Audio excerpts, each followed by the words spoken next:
Alléluia. Glory to God. Alléluia. Je forme un rêve, celui d'entrer dans la présence de Dieu et de ne jamais être dans l'obligation de sortir. Je rêve d'un jour où nous commençons à adorer Dieu sans nous soucier du temps qui coule, mais de nous soucier d'une seule chose, de la présence, alléluia, de l'époux. Alléluia. Je rêve du jour où je serai devant l'agneau. Alléluia. Où je vivrai quelque chose que personne ne peut expliquer, qui n'est jamais monté dans le cœur de l'homme, que des oreilles n'ont jamais entendu et que des yeux n'ont jamais pu voir. C'est ce après quoi mon âme soupire ce matin. Et je veux dire à l'église, si l'Esprit de Dieu ne peut pas guider l'église pour que tout le monde en rentrant ici sente quelque chose, nous faisons autre chose qui n'est pas l'église. Est-ce que vous êtes là ce matin? Combien de monde qui a adoré mon Dieu Matthias? Combien de personnes ont adoré Dieu ce matin?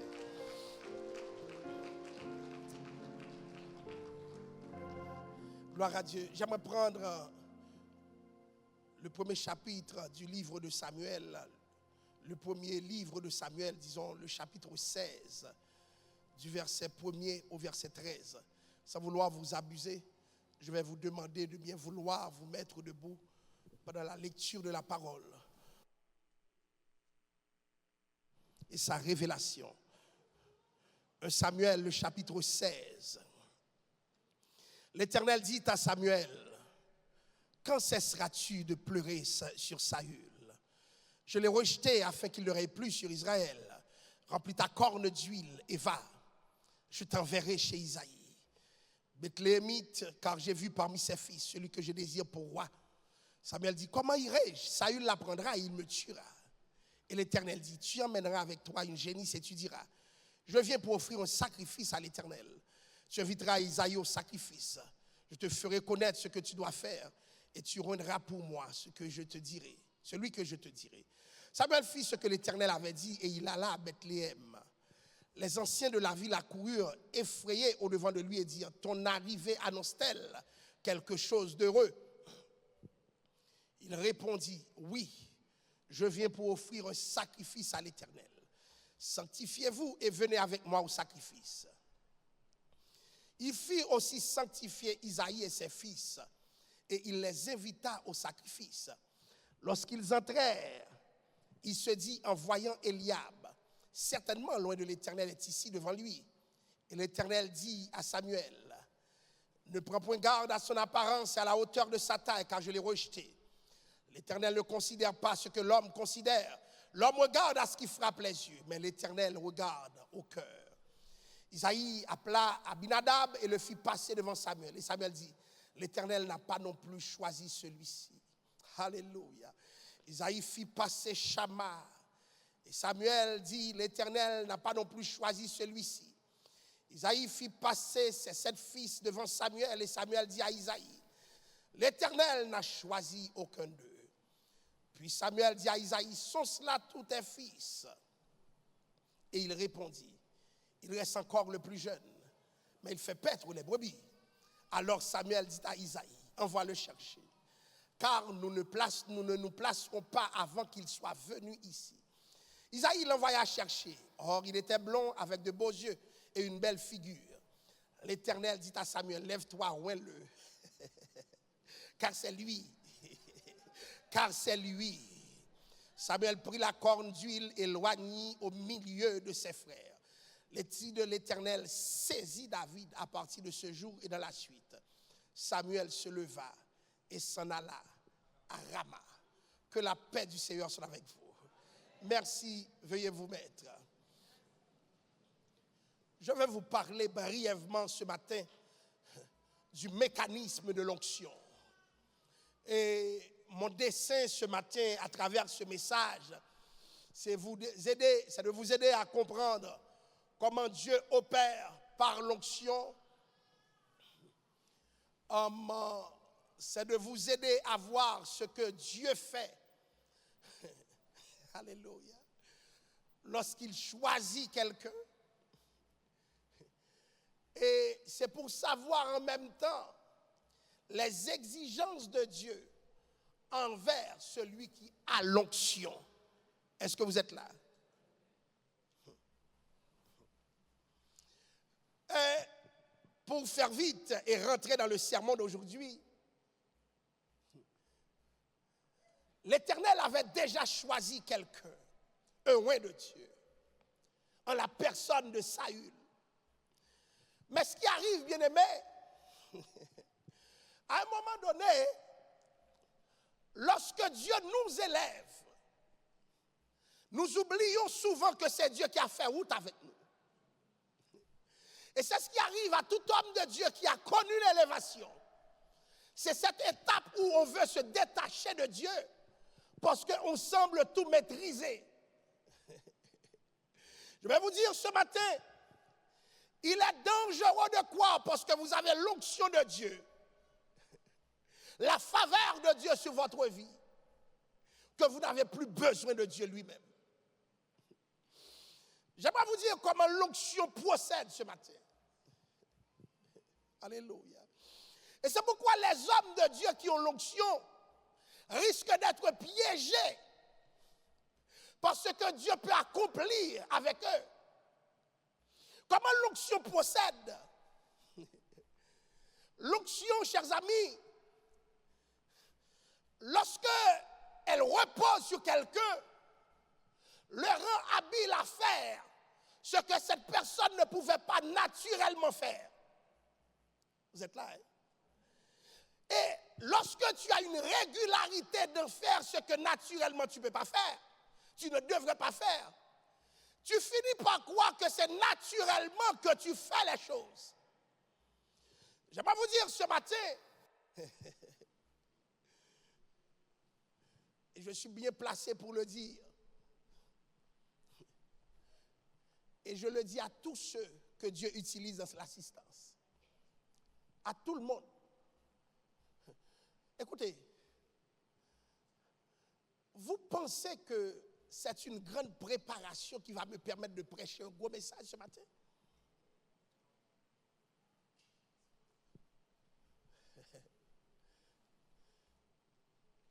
Je ne suis pas en train de dire de ne pas préparer.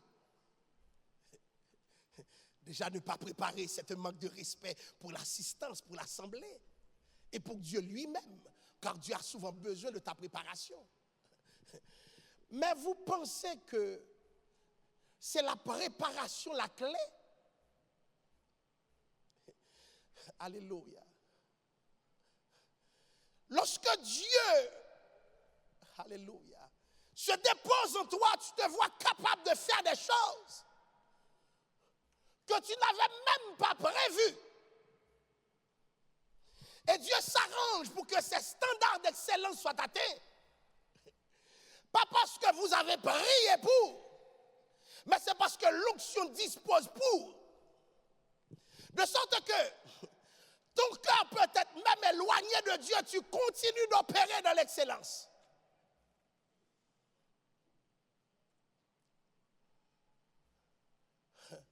Et c'est pour cela ce matin, je le dis à qui veut l'entendre. Ce n'est pas parce que quelqu'un prêche bien, dirige bien, qu'il est bien converti. Ah oui, quelqu'un peut diriger bien, prêcher bien, enseigner bien, et puis cette personne vit dans le péché. Mais à un moment donné de sa vie, Dieu l'avait scellé. Et justement, les conséquences de la présence de Dieu qu'il avait choisie peuvent se manifester parce que partout où il y a des âmes, Dieu a envie de régler quelque chose. Alléluia. Pas à cause de la personne qui parle, mais Dieu voit quelqu'un de l'assistance qu'il veut bénir. Si c'est cette personne qui s'est éloignée de Dieu qu'il doit utiliser, il l'utilisera. Mais attention. Et voilà pourquoi l'erreur, c'est d'élever quelqu'un pour ce qu'il fait, oubliant que c'est Dieu derrière lui qui fait. Parce que cette même personne qui fait peut être éloignée de ce qu'il fait. Chers amis, j'ai entendu des messages d'hommes qui vivaient dans le péché. J'ai été frappé par l'enseignement. Mais attention, l'onction décide de parler encore. Parce que cette onction qui continue de parler, alléluia, ne fait qu'appeler le jugement de Dieu sur la vie de la personne qui l'utilise sans légitimité. C'est pour cela, bien-aimé, il y a des choses, si elles m'arrivent, ce n'est pas que je ne puisse pas prêcher, mais je vais cesser. M'a campé. Vous comprenez ce que je vous dis? Il y a des choses, si elles m'arrivent, je pourrais toujours me tenir devant vous. Vous voyez des gens sentir l'Esprit de Dieu. Mais attention, j'attire également le jugement de Dieu sur moi. Parce que l'onction doit te convaincre avant de convaincre les gens à qui tu t'adresses. Est-ce que l'Église comprend cette parole? L'onction doit te changer avant que tu puisses changer des gens par l'onction de Dieu. Donc maintenant, quand je suis le vaisseau de l'onction et que mon action plaide contre ce que Dieu veut faire, alors il y a un problème. Et voilà pourquoi nous sommes tombés sur le phénomène Saül. Dieu a rejeté son oint, mais il n'a pas enlevé son onction. Vous comprenez ce que je vous dis? Dieu a rejeté qui? Son oint, mais il n'a pas enlevé. Alléluia. Il y a des gens qui continuent dans l'église, mais l'Esprit de Dieu n'est pas sur eux. Tu continues de faire des activités, mais tu es un tonneau vide parce que l'Esprit de Dieu n'est pas sur toi. L'Esprit de Dieu n'est pas avec toi. Tu peux performer, tout le monde est content, mais alléluia, tu risques d'être rejeté par Dieu. Tu dois corriger ton problème avec Dieu. Parce que Dieu décide un délai. Tu ne peux pas vivre dans le péché et être à l'aise avec l'onction de Dieu sur ta vie. Impossible. Alléluia. Non. Et c'est pourquoi je vous le dis, cette autodiscipline marche avec l'onction. Des fois, tu dois prendre ton retrait. Ou pas besoin de pasteur pas laver, ou pas besoin de dame pas laver, ou pas besoin d'homme pas laver, mais l'onction qui est sur toi doit t'éduquer pour te dire ce qui m'est arrivé me demande de prendre une pause pour restaurer ma relation avec Dieu, sinon Dieu peut rejeter son oint en gardant son onction. Saül est intouchable sauf par Dieu, parce que c'est un oint qui est tombé. Vous êtes là? Sauf par Dieu, parce que c'est un oint. Écoutez, chers amis, c'est terrible. Dieu a décidé, et c'est le problème avec Dieu. Alléluia. Dieu a décidé de mettre en place une inimitié. Premier principe, l'onction entraîne l'adversité. Si vous êtes quelqu'un animé par l'Esprit de Dieu, l'onction qui est sur toi suscite quelque chose de contraire en tout temps. Autant que je peux manifester l'Esprit de Dieu, autant aussi, bien-aimés, soyez-en conscients pour tous ceux qui sont onctionnés. Il y a des forces contraires qui me combattent aussi. Tu ne peux pas avoir l'onction et ne pas être combattu. Parce que celui que Dieu choisit, le monde le choisit aussi. Celui que Dieu veut, le monde le veut aussi. Celui que Dieu approuve, le monde l'approuve aussi. Parce que le succès du monde, c'est d'arriver à détourner ceux qui sont de Dieu. Alléluia. Parce que, bien-aimé, alléluia. Le but du monde, c'est d'assassiner l'onction, rien de plus. Et c'est pour cela que, alléluia, tout ce qui ressemble à Christ, le diable te hait d'une parfaite haine. Je n'ai pas le choix de servir Dieu sérieusement, parce que je sais très bien si l'ennemi vient me frapper, il me frappera sérieusement. Il y a des gens qui ont le choix, qui veulent vivre l'évangile comme ils veulent. Non. Je n'ai pas toute cette possibilité.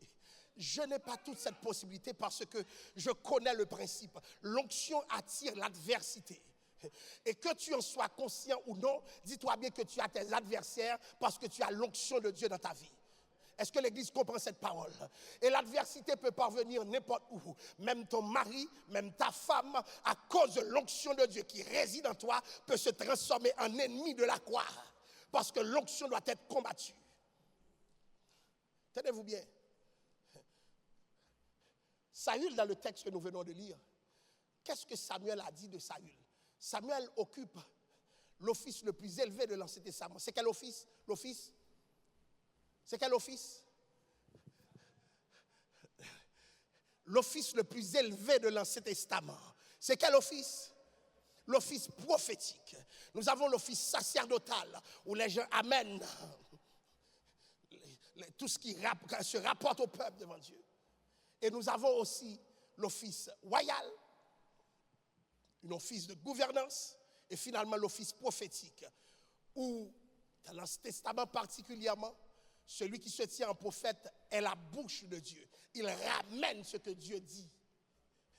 Mais attention, lorsque Dieu dit à Samuel, alléluia, va chercher un autre roi, va oindre quelqu'un d'autre. Vous savez ce que Samuel a dit? Saül le saura et il me fera quoi? Tuer. Bien-aimé, comment quelqu'un qui a l'esprit de Dieu, qui est oint par Dieu, peut vouloir tuer un prophète de Dieu? C'est là la décadence. Lorsque quelqu'un commence à vivre dans le péché, dès lors qu'il a connu Dieu, on dit souvent le péché engendre le péché. Voyez le péché, si vous n'y mettez pas un frein, vous ferez l'impensable. Vous pourrez tuer quelqu'un si c'est en votre pouvoir. Heureusement, vous êtes dans un grand pays. Imaginez-vous, Samuel a peur, le prophète de Dieu a peur, celui qui a oint Saül a peur, parce que Saül peut vouloir le tuer s'il s'en va oindre un autre roi, quoique ce soit l'ordre de Dieu. À un moment donné, bien-aimé, je l'ai déjà vu, certaines personnes qui disposent de l'onction sont devenues tellement orgueilleuses à cause de l'onction. C'est comme si l'onction créait une classe à part. C'est moi qui sais faire. Attention, bien-aimé, quand tu as l'onction de Dieu, sois humble. Sois humble. Et qu'est-ce qui s'est passé dans ce texte? Vous allez me poser la question sur l'adversité, mais pourquoi Dieu n'a-t-il pas tué Saül pour mettre David après? Pourquoi c'est pendant que Saül est roi, Dieu choisit un autre roi? Vous savez ce que ça veut dire? Qu'est-ce que ça veut dire? Il y a des conflits, c'est Dieu qui les a mis.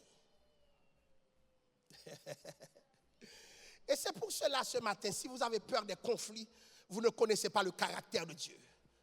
Parce que quand Dieu, alléluia, met son onction sur toi, ton onction sera testée. Et des conflits même. Dieu sait très bien qu'il n'y a aucune chance que ces deux rois cohabitent ensemble parce que Saül va tuer David. Mais qu'est-ce que Dieu fait? Dieu n'est esclave de personne ce matin. Dieu n'est pas esclave de vos convictions, de votre théologie. Dieu fait ce qu'il veut quand il veut, avec qui il veut. Et Dieu est prêt à vous décevoir ce matin si cela lui plaît. Et c'est pour cela que je dis à ceux qui ont l'onction, il y a des conflits. C'est Dieu qui les veut. Imagine-toi, Saül n'a aucun contact avec David, puisque l'onction a été donnée en cachette. Tenez-vous bien. Vous me posez la question ce matin. Toute la sagesse de Dieu, mais une sagesse qui nous fait réfléchir. Pourquoi le prophète n'a pas dit je suis prophète de Dieu, je vais le rendre pareil. Il y a des choses, si tu les fais puis on t'arrête, je prie avant. Mais moi, je ne vais pas arrêter pour n'importe quoi. Il faut la sagesse. Malgré l'onction de Dieu sur ta vie, sois sage ce matin.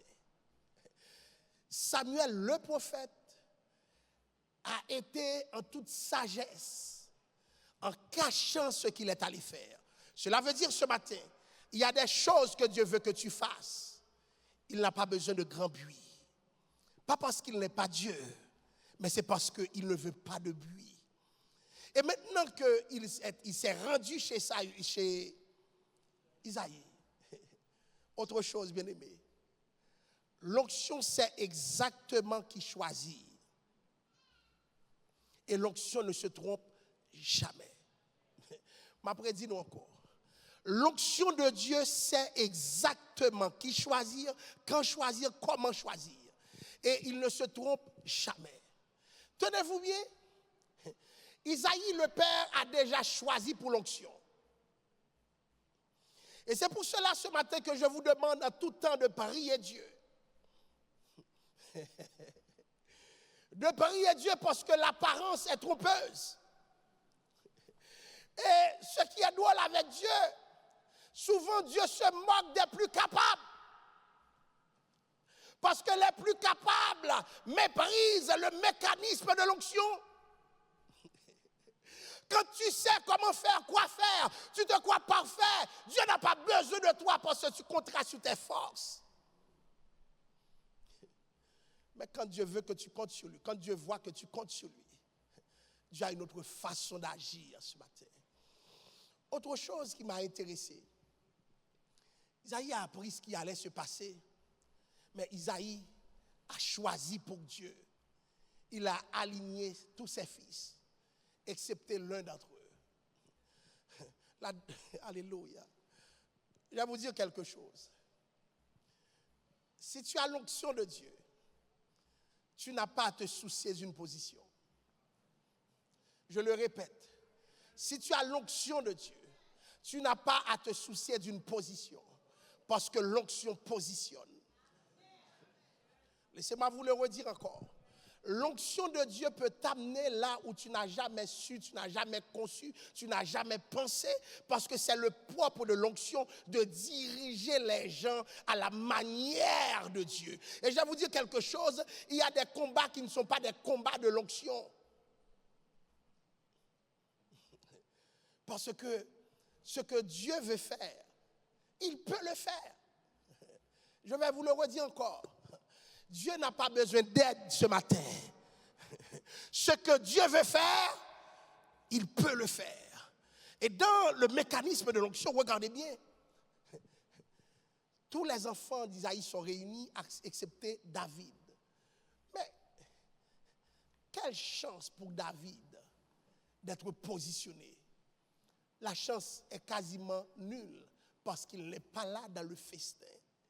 Isaïe est content, mais David n'est pas invité.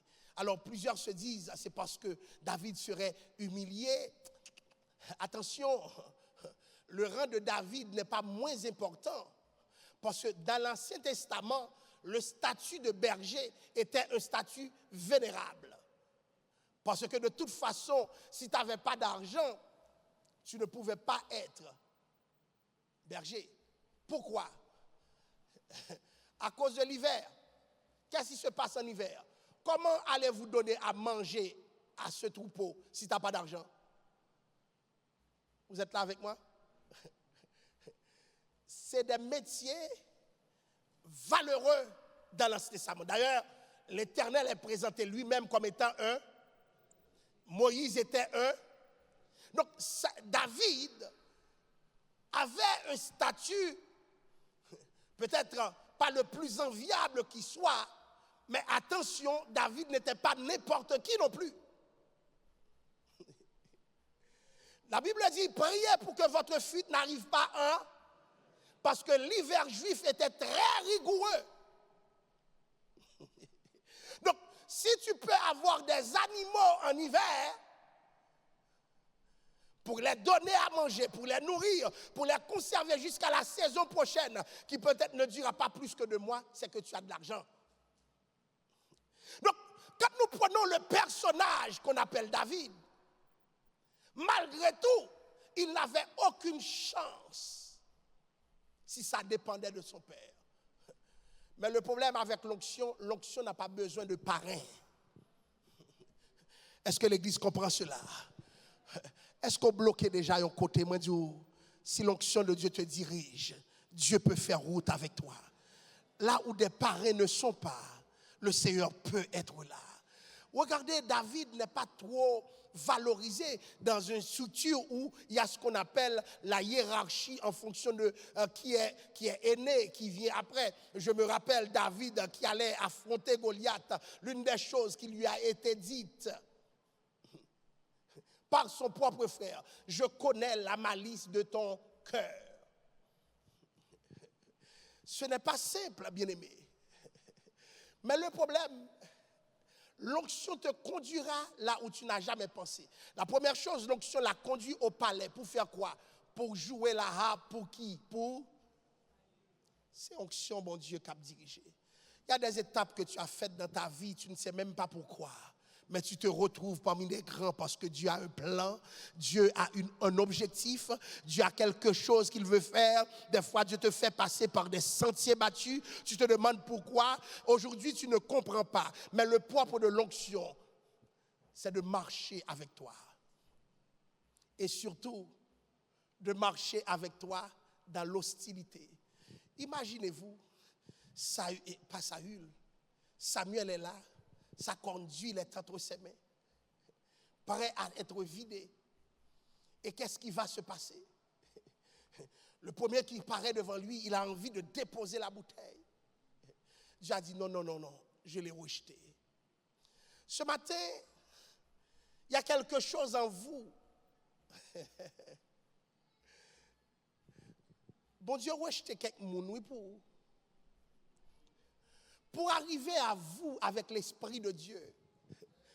Dieu a souvent trié, oui, bien-aimé. Il ne manque pas de tête. Mais la sélection, c'est l'huile divine qui l'opère. Et ce matin, je vais vous le dire. Si Dieu te choisit, alléluia. Si Dieu te choisit, l'onction de Dieu en toi va faire ce que tu n'as jamais pensé. Mais laisse Dieu faire. David est invité à un festin qu'il n'a pas planifié. Un festin dont il n'était pas au courant. Et le pire, il y avait un rituel pour le festin. Le rituel, il fallait être sanctifié. D'ailleurs, les frères de David ont été sanctifiés. Donc, mis à part pour le festin, mais David sort du jardin, peut-être avec toute l'odeur du jardin. Il sort avec non seulement l'odeur du jardin, l'odeur aussi des boucs qui sont dans le jardin, l'odeur des brebis dans le jardin. Parce qu'il n'a pas été invité. Alléluia. J'en profite pour vous dire ce matin, l'onction n'a pas à voir avec une préparation. L'onction n'a pas à voir avec quel habit j'ai mis ce matin. Alléluia. L'onction n'a pas à voir, est-ce que j'ai coupé mes cheveux ce matin. L'onction n'a pas à voir, alléluia, est-ce que je suis bien vêtu ce matin. Alléluia. L'onction possède de l'autorité, du choix de Dieu sur la vie de tout chacun ce matin. Beaucoup ont l'apparence de l'onction, mais n'ont pas le cœur de l'onction. Beaucoup, alléluia, peuvent même juger d'autres sur la base de leur apparence. Mais je vais vous dire ce matin, que je sois sans cravate ou avec cravate, avec veste ou sans veste, avec un jean ou avec un pantalon en toile, ça ne dit rien au ciel, parce que c'est l'onction qui doit opérer. Ne me jugez pas sur mon paraître. Alléluia. L'église haïtienne est bloquée dans le paraître, mais c'est l'être. Un homme sort du jardin pour prendre part à une cérémonie officielle. Alléluia, parce que l'onction l'a choisi. J'en profite pour vous dire ce matin, préparez-vous à être bénis par des gens qui ne vous ressemblent pas, qui n'ont pas la tenue avec laquelle vous êtes habitués. Alléluia, alléluia. Est-ce que l'église comprend cette parole? Alléluia. Alléluia. Je vois une génération se lever. Peut-être pas avec notre protocole, mais avec la grâce de Dieu. Les protocoles, je les accepte. Mais la grâce de Dieu opère avec ou sans protocole. Et le protocole ne peut pas remplacer l'onction. Mon habit ne remplace pas l'onction. Alléluia. Mon apparence de récent, alléluia, ne remplace pas l'onction. Alléluia. Parce que souvent, nous accueillons une apparence et non l'Esprit de Dieu. Et j'ai vu des apparences, bien aimés. Les gens qui donnent les plus grands problèmes dans les églises sont souvent les gens les mieux vêtus, les mieux parés. Ils ont toute l'apparence que les hommes aiment voir, mais leur cœur, c'est des cœurs de sauvages. Alléluia. Leur cœur n'a jamais été travaillé par Dieu. Dieu ne les a jamais sélectionnés. Écoutez, David est apparu. Quand David est apparu, alléluia, la Bible dit l'Esprit de Dieu saisit Samuel. Et Samuel va vider la corde d'huile. David dira plus tard, tu oins d'huile ma tête et ma coupe déborde. Voilà ce que Dieu fait, bien-aimé. David ne sait même pas ce que c'est que cette onction. David est apparu dans un festin qui n'était pas pour lui. Ce matin que vous apparaissez là où personne ne vous a invité, parce que Dieu veut t'élever, cher ami. Dieu s'est souvenu de toi là où tu es. Qui t'aimerait dire encore, alléluia. Il en est qui veulent l'élévation. Il en est qui veulent la priorisation. Tenez-vous bien. Tout bagage ça aussi restandé. Si le ciel ne t'approuve pas, c'est de la blague. Vous comprenez ce que je vous dis? Si le ciel ne te mandate pas, c'est de la blague. La force d'un homme réside dans l'onction que Dieu a mise en toi. Et justement, cette onction, Dieu la donne au cœur même de l'hostilité. Il y a des gens, bon Dieu, met onction sous lui. Mais par peur de l'hostilité, ne peut pas exercer cette onction. Et je le dis à tous ceux qui sont appelés par Dieu, n'ayez jamais peur de l'hostilité. Si tu veux savoir si tu as de l'onction, mets-toi debout devant l'hostilité pour voir. Alléluia. Parce que l'onction, c'est dans l'hostilité même que nous connaissons bon Dieu déposé dans nous. C'est dans l'hostilité que nous savons la mesure de ce que Dieu a déposé en nous. Vous voyez l'onction pour vous faire exceller?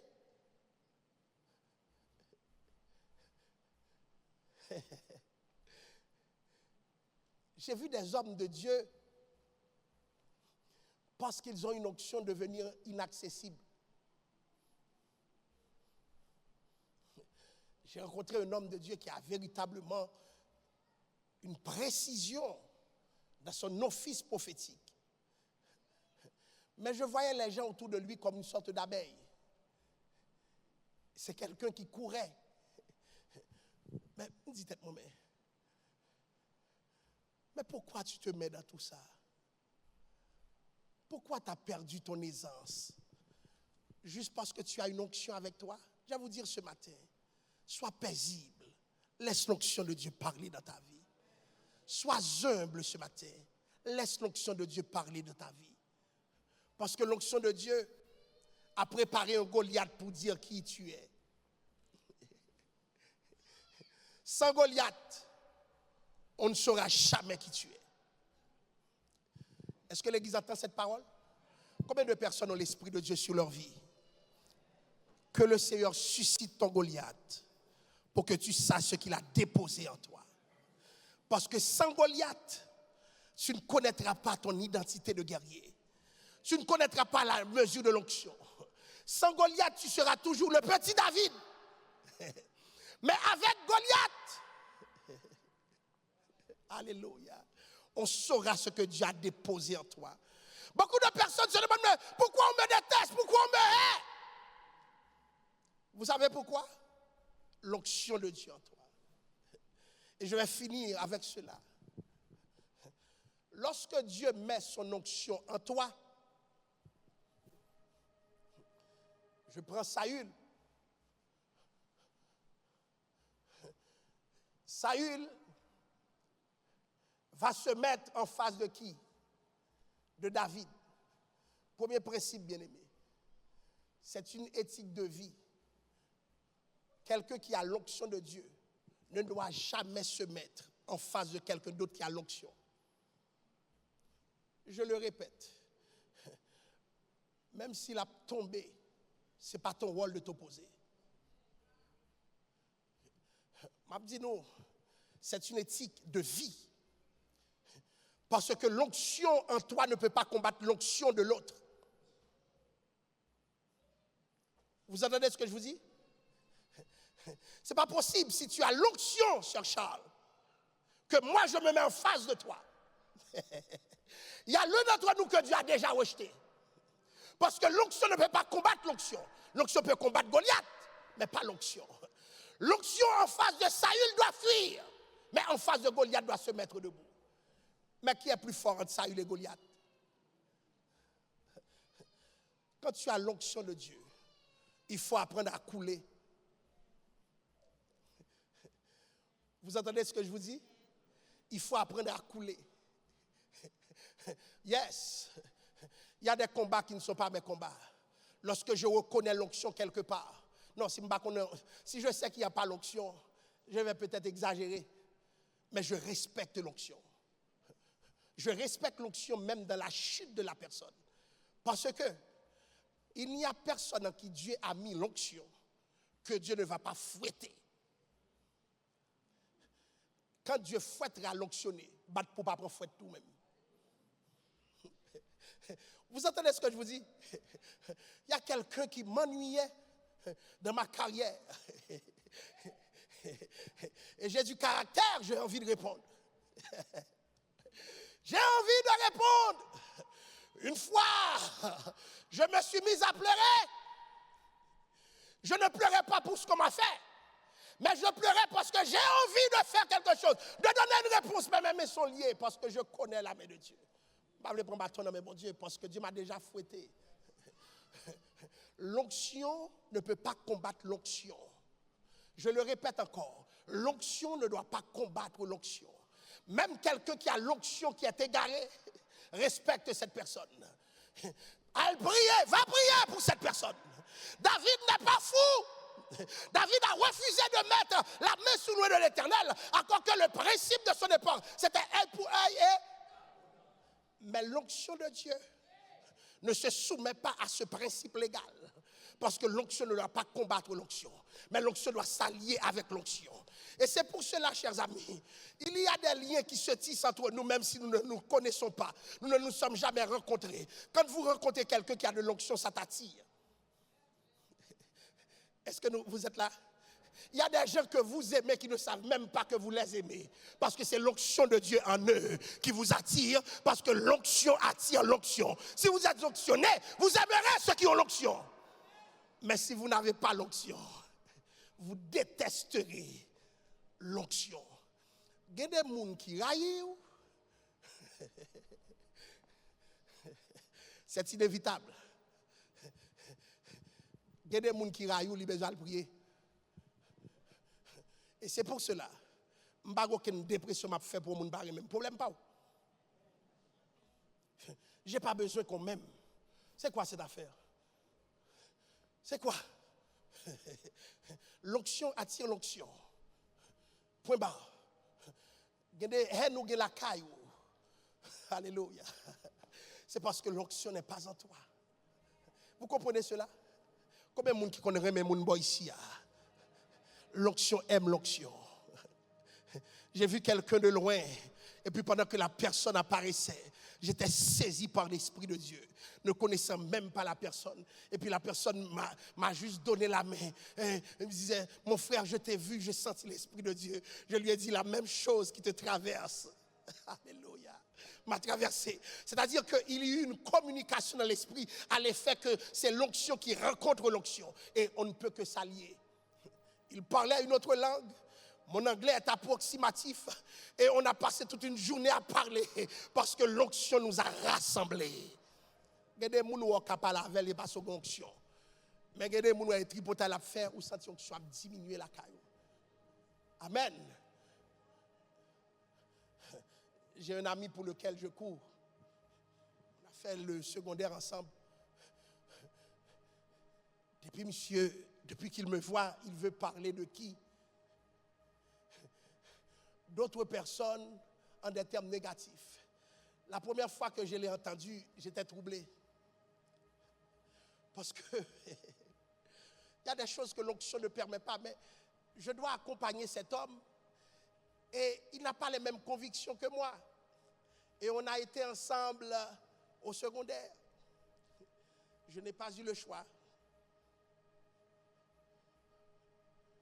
Je lui ai dit une première fois, je suis un peu troublé quand tu parles. Il m'a dit, non, c'est pas parler mal, etc. Une deuxième fois, je lui ai dit encore, je ne comprends pas, depuis que je finis de te parler, je diminue. La troisième fois qu'on nous a arrivé, me bloquer le téléphone. Là. C'est fini. C'est fini.